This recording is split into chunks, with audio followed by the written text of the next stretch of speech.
So to begin with, we are going to take a look at the instructions tab that we're on right now. And this is where you are going to define your bot's purpose, abilities, and behavior.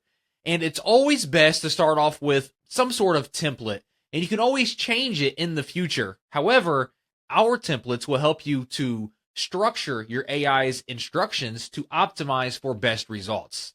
Now, when you are writing your AI's instructions, it's important to treat it as a job description, for example, just like you would with any new hire. So you want to explain as clearly as possible the role of the AI, the goals of the AI, the expected outcomes, the process to follow, when to escalate to a human, and things to avoid, like trashing your competition for not using noem-ai, for example.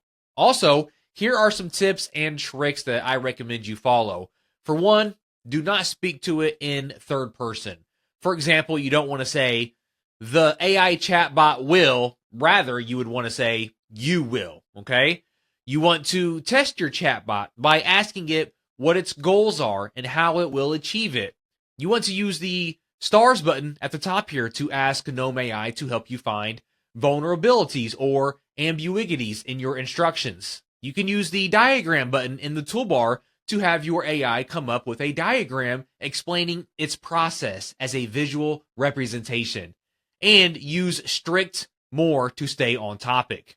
On the right side, you'll see that we have the functions area, which allows you to equip your AI with tools that go beyond just responding with text. From emailing you when a user needs a human to integrating with Shopify or any other API of your choice, there are many functions that you have access to, and they are always growing. So be sure to check them out from time to time, and there may be features in there that you just haven't seen yet. Now, once you have enabled everything that you need to on this screen here, you want to make sure that you click Save down here in the bottom right-hand corner. Then up here at the left, you want to click on Test.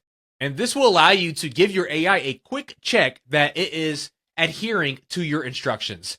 And it's always a good idea to try to break it by asking a question out of left field to see how it responds and how it handles that, so that you can adjust your instructions over here to be a bit more comprehensive. Now, to learn more about each function and set up examples, please check the help articles that are linked below this video.